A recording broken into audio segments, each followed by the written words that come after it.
নমস্কার বন্ধুরা, আবারও একটি নতুন ভিডিও নিয়ে আমি বৃষ্টি চলে এলাম আপনাদের মাঝে। তো আজকে হচ্ছে নীলষষ্ঠী। এখন সকাল বাজে প্রায় 11টা। আমি স্নান টান করে ঘরটর গুছিয়ে এখন হচ্ছে ষষ্ঠী পুজোর মানে নীলষষ্ঠীর সব গোছগাছ করছি, যা যা লাগবে আর কি। তারপর আমি বেরিয়ে গেলাম হচ্ছে, যেহেতু নীলষষ্ঠীতে বোটা সহ আম লাগে, আমার হাজব্যান্ড সেটা আনেনি, তো আমি আমার মামির বাড়িতে চলে গেলাম। মানে আমার মেয়ের যে নাচের টিচার, ওর মায়ের বাড়িতে চলে গেলাম।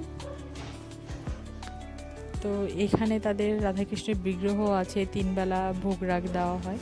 তো মামির কাছে একটা বোটাসহ আম ছিল, ওটা আমাকে দিয়ে দিল। আমি তো মানে হাঁপ ছেড়ে বাঁচলাম যে হয়ে গেছে। তো আমি আবার একটু আমতলায়ও গেছিলাম, মানে আম গাছতলায় গেছিলাম, কিন্তু বিশ্বাস করো একটা মানে ভাঙাচোরা আমও ছিল না ওখানে। তো আর একটু এগিয়ে গিয়ে এপাশ ওপাশ খুঁজলাম, পাইনি। তারপর ওখান থেকে চলে গেলাম আমি হচ্ছে মুদি দোকানে, কারণ আমার পুজোর কিছু জিনিস নেওয়ার ছিল, যেমন সাবু টাবু। সাবু অল্প ছিল, আরও লাগতো, তাই নিতে গেছিলাম সাবু, চিনি, মোম, এসব আরও অনেক কিছু। ওখানে গিয়ে আমার সময় লাগলো 1.5 ঘন্টা। আমি অনেকটা সময় দাঁড়িয়েছিলাম, আমার শরীর এত খারাপ লাগছিল। পরে বাধ্য হয়ে ওনাকে বললাম আমার শরীর খারাপ লাগছে, উনি পরে আমাকে ভেতরে বসতে দিলেন। তারপর ওখান থেকে সব জিনিস নিয়ে আমি চলে গেলাম মেয়েকে আনতে, কারণ মেয়ের স্কুল ছুটি হয়ে গেছে অলরেডি। আমার মেয়েকে আনতে যেতে হবে, এই ভরা রোদের মধ্যে উপোস থেকে আমি দৌড়ে দৌড়ে মেয়েকে আনতে গেলাম। তার বাড়িতে এলাম, বাড়িতে এসে মেয়েকে ওর ঠাম্মি ফল কেটে দিয়েছে, তখনও আমি আর ভাত খাই মানে মেখেছি পুরো ভাতটাও খাইনি, ভাত পুরো নষ্ট করলো, গোবিন্দভোগ চালের ভাত। যেহেতু আমি উপোস ছিলাম, আমি খেতে পারবো না, তাই ফেলেই দিলাম।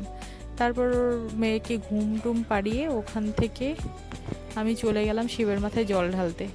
আমি রেগুলার যেখানে মেয়েকে পড়তে দিয়ে এসে বসে, আমি ওই মন্দিরে আজকে এসেছিলাম জল ঢালতে। আমি এই প্রথম এই মন্দিরে জল ঢালতে এলাম। তো এসে দেখি মানে যাদের মন্দির, সেই বাড়ির বউ জল ঢালছেন। তো ওখান থেকে আমি আগে যে মন্দিরে 11 নম্বরের মন্দিরে যে জল ঢালতাম, ওই মন্দিরে চলে গেলাম, কারণ বহু বছর ধরে আমি এই মন্দিরেই জল ঢালছি, মনটা কেমন কেমন করছিল। তাই জল টল ঢেলে ওখান থেকে প্রসাদ নিয়ে তারপর গিয়ে আমি বাড়ি ফিরবো, কিন্তু গেট পড়ে গেল, মাথাটা ঘোরাচ্ছিল।